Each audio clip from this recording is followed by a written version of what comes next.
Well, hello and welcome to the DC United Kingdom podcast. I hope you're joining us live because this is season 2, episode 25, and it is the end of season show. This is the last one of 2020, and to put it lightly, it's been one heck of a year, hasn't it, Claudia? Hello to the show.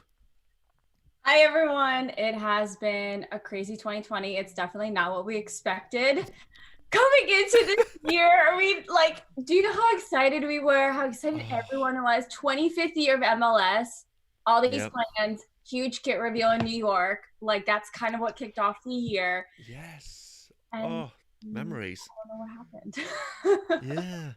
I mean, that kit reveal was a heck of a show. It was. And, we had our videographer and our creative team put together a huge kit reveal on the DC United end as well. So historical. We got so many legends in different locations in DC. We thought this year was going to go amazing. I mean, I would be wearing the 2020 jersey right now, but if you've seen Twitter, you'll know it didn't arrive. Instead, I got a Georgetown Hoyas Bulldogs t-shirt. But same good news. City. Same city. They didn't get the right size shirt sent either. That was a large rather than an extra large, which is what I am. That was a bit annoying. And but a new one is on its way, and it should be with me by the end of 2020. So fingers crossed, it'll be here. But this one, nice little eBay purchase. I was about to say, you still got a pretty good jersey on, though, for the show. 15 whole pounds. I don't know the conversion rate. It's about $18-19. 18-19, like US dollars? US dollars, yeah. You're going to have to send me the link. It was pretty good. I'm on the lookout for any eBay bargains for DC United stuff. So if you see any, drop them my way. So, as I said, this is the end of season show. And as we've already gone, there's been quite a few laws, obviously, with the whole COVID pandemic. But we've had some highlights of the year. We've had things like the MLS Back tournament. That was pretty sweet how that was organised. And it was fantastically run. You were down there in Orlando. Mm-hmm. It was fun. Was it a highlight for you, or is there something else that sticks out in your head, Claudia? It was. So for as crazy as 2020 was, I think that there was still some really good moments. I think that we were still able to play a good amount of games, especially when the restart of the season happened back in August. But the bubble is definitely one of my favorites. It was just for a month, you are just kind of disconnected with society. You're in your own just little bubble, just you're seeing all your MLS friends from different teams. Of course, you got to talk to each other from the other side of the hotel, but just give them away. There was pools. They had fun activities. You're literally just there the guys are just there to practice, eat, have games, sleep, and then just do it all over again for 3 or 4 weeks. It was one of my favorite parts of the year. Yeah. And there was I remember some clips about some table tennis tournaments going down there as well. There was. I think we've talked about it. I think I've said it as many times as I can. FIFA, table tennis champ, king. Yeah. I think there was a couple rounds. It was 20 full minutes of people just trying to beat him, just going through cycles and cycles. No one could beat him. Finally, Felipe got him. I think people was a little salty, but he hit it well. It was good. And of course, there's FIFA tournaments because you got all the homegrowns on the sticks the entire time. It would be a couple. There were a couple doors down from me, and I would just. It was 2 doors down, so of course I could hear every time they were in there. So I just pop my head and see who's winning. Of course, it was always Kevin up by 10 goals or something. I remember him saying that he absolutely trounced someone 10-0, and he wouldn't tell me who it was. I can't tell you who it is either, but I know who it is. It's pretty good. Oh, bless. I need to have a game with him, because You do. if you watched back on the episode, I think it was episode 14 this year, Mm-hmm. I revealed I was number 2 in the UK at one point. Were you really? Yes, I was pretty good back in the day. I mean, granted, it was 2006, so it was a few years ago. But that is a little claim to fame, that I was number 2 in the UK, and I was in the top 5 in the world. That is cool. Nowadays, as one of the lads who I know is watching right now because he's dropped a comment in the live chat, Andy McBride, we played some games the other night, and I've gone down the hill a little bit because he did beat me, and I was not happy about that. I'm going to blame the lag that happened, because there was a bit. He will, if he puts in the chat there, he will admit there was a bit of lag. But we have had Andy McBride saying good evening, and he has put Bruce in there. That is an inside joke nickname for me. And Stu Cotton as well, who is also a good friend of mine and of the show. He can't believe that I'm not wearing the right jersey. I can't believe it either, Stu. But, well, if you had a DC United jersey, like, as long as you're not wearing another team, because then I would have had an accidental lag on the computer, wouldn't make it here. So you got the DC jersey. Yeah, I mean, I wouldn't wear another MLS top. That would never happen. If it was my UK team, I think I would allow it. I think that would be allowed. That would be okay. That would be okay. I mean, I'll just have to get Moreno put on the back. Mm-hmm. Because, he played for the Borough. Yes. So, anyway, so highlights have been good. There has been some lowlights, obviously, of the pandemic and everything that's happened over in America this year. It hasn't been great, but we're not going to gloss over that, because we're all about the good stuff. And earlier this month, was it this month? Back in the last month, I sent out a little email to all the DCUK members to ask for their choices in the end of season awards. So we can now reveal some winners. So first up is the goalkeeper awards. This keeper is, I probably want to say, pretty much synonymous with DC United. Claudia, who is goalkeeper of the year? Of course, a guy that's been with DC for a long, long time, Bill Hamid. Indeed. Congratulations, Bill Hamid.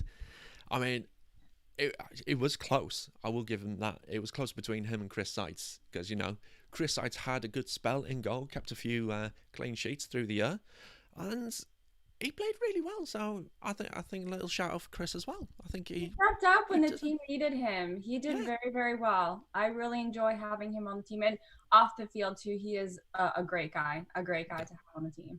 He's a huge family man. 5 kids? From what I can see. He's got a massive family. Oh my goodness. I don't know how him and his wife do it, but to have 5 kids, to be a player, I don't know how he does it, but he does it very well. Yeah, he does indeed. I mean, Andy's just gone, be like Bill. Absolutely be like Bill. That's 100% accurate. And Stu, again, is coming up with their forfeit challenge. I'm guessing this is related to FIFA. I'm definitely getting you into a New Jersey kit next season. No. With that. That's harsh. We're going to have to cut you off. Yeah, Stu, sorry. You're going to have to say bye-bye. Not happy about that. Next award is it's a great one. There's obviously been many defenders through the year, through the season. Many players deserving of this award, but there is one big person. I think that gives it away a little bit. Claudia, can you reveal who Defender of the Year 2020 is? One of the many Terps on DC United, Donovan Pines. Yes. I love that one. He has had a fantastic year since he's come back into the side. Obviously, it was through injury, but he took his opportunity massively, and I don't think he's going to look back. I think he's going to be a future starter in 2021. Definitely a season to be proud of for Donovan. He did very, very well. I mean, he's such a big guy. How Yeah, do you go up against a guy like that? exactly. I mean, well. I mean, I could. I mean, I'm 6'10", so Okay, maybe you, but I mean, I'd be all right. I remember when he was on, and I told him how tall I was. His face was absolutely brilliant. It was such a picture. Just the jaw just went, oh you can my tell when god. you're sitting. I know, You it's so can difficult. tell. And then he got me to stand up, and it's like, how are you gonna tell? How are you gonna tell that I'm 6'10"? Over the We're not. screen. Oh, bless him. But yeah, he's had a fantastic year. He scored his first goals for the club as well, finally, without it being ruled out. That was the key thing. And then it was his last goal in his celebration where he just stood there and was like, yeah, I know Yeah, what I'm doing. yeah. He had two this year, right? Back-to-back goals. I think he's got a third, Or didn't he? I think he's got three in total. maybe he did. I He think did he score had in back-to-back games. back-to-back games, and then I think there was a break in a different game, and then he Yeah, scored again. Yeah, yeah, so big. I mean, he came up big on the offense and defense, he which I did. love. He did indeed. I think he was when he scored the back-to-back goals. He was the first player since Fred Brion at the start of the season to Yes, score back-to-back goals. yes. So again, Andy and Stu loving the comments. Stu's just gone pints for president. Amazing season, really stood out. Always made his mark in every game. Absolutely, 100%.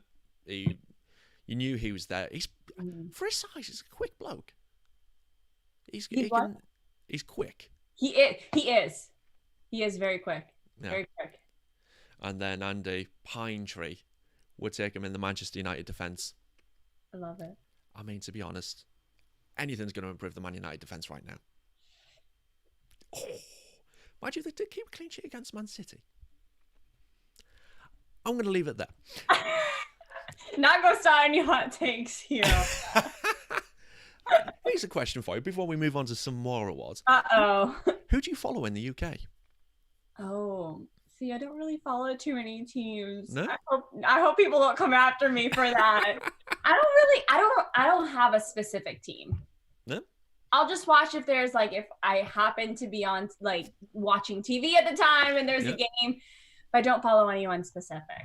Yeah, just not much. Just don't follow Man United. No one wants to be a Man United supporter. I mean, you just look at the people in Manchester. They support Man City. Oh, that's You're a hot really take. trying to start some arguments in the comments here. Oh, Stu's just gone. Would take R2D2 in the Man United defence. Brilliant. I mean, both of them are Man United. I think Stu's a Man United fan. I'm sorry if you're not. I'm pretty sure you are. Right, let's move on to midfielder of the year. This guy, he's been a big addition to the family. Mm-hmm. I think that's a nice little clue into that because, we'll take his personal life into account on that one as well. Claudia, who is midfielder of the year? Julian Gressel, the new German on the team this year, came from Atlanta United. He's been a good addition to the team this year. He's been fantastic. I mean, I hope he's all right with me saying it. I think it took a little bit of time for him to bed in. I mean, granted, it would have taken anyone a long time to bed in with what's happened this year. Yeah. But towards the end, I think he really came into his own. And some of the crosses he was putting in and some of the passes he was playing, he was just absolutely fantastic. And I think 2020, he can look back proudly on that. Yeah, I loved the connection between him and Russell. Yeah. Both of Russ's gols, the assists came from Julian. So you have to love that little German connection that they had going on this year. Absolutely, yeah. I forgot that Russell played in Germany as well, didn't he? They actually speak a little German to each other. Did they? Yeah, I did. I Oh. knew Russell had played in Germany, but it just didn't cross my mind that he could speak it. So I forget where we were going, but one of the last away games, I heard German coming out of Russ's mouth. I was like, hold on. He's like, yeah, I speak it. He said that they speak it a little bit on the field so that they can kind of talk to each other. So I thought that was really cool and interesting. That is very cool because I'm guessing there's not going to be many German speakers in MLS. Mm-mm. Mm. So it helps. We can use that to our advantage there. So next one is forward of the year. Again, another new addition to the team. I think he did really well with the short amount of time he had in the season. He made an instant impact in the first game, almost got a debut goal. Claudia, who is the forward of 2020? Forward is Helman Rivas, who joined in September, August, September. Yep. So 3 months with the team. And I think that says a lot about how much of an impact he made with the fans. The fact that he's been here just such a short time, yet he's won that award. I think he did very well. He was a guy that I always bring up just like off the field stuff because there's so much that like not everyone sees, but that is a guy that everyone on the team took to. Like he's a big guy. If I was going up against him, I would be scared. I don't want to curse, but I would be super scared. I was going, you guys didn't know what the word was going to be after that. But then off the field, just like this bright, happy personality, always joking around with just everyone joking with him. Of course, him and Kevin Paredes with like that great connection that they had from the very beginning that I just always bring up. Like that is a guy that I really like having on the team. I think he was a really good addition. Yeah, and that I just remember that game. I think I'm trying to remember who it was against, but I just remember the corner coming in and that full volley. What game was that? I think that might have been versus the Red Bulls. Yes, it was the Red Bulls. That was one heck of I mean, it was a great save. Yeah. Credit due where it's for that. But what a start to his DC United career that would have been. Yeah. But I think he played the road game against Atlanta. I think he had a very, very good game in that as well. Oh, God, that was such a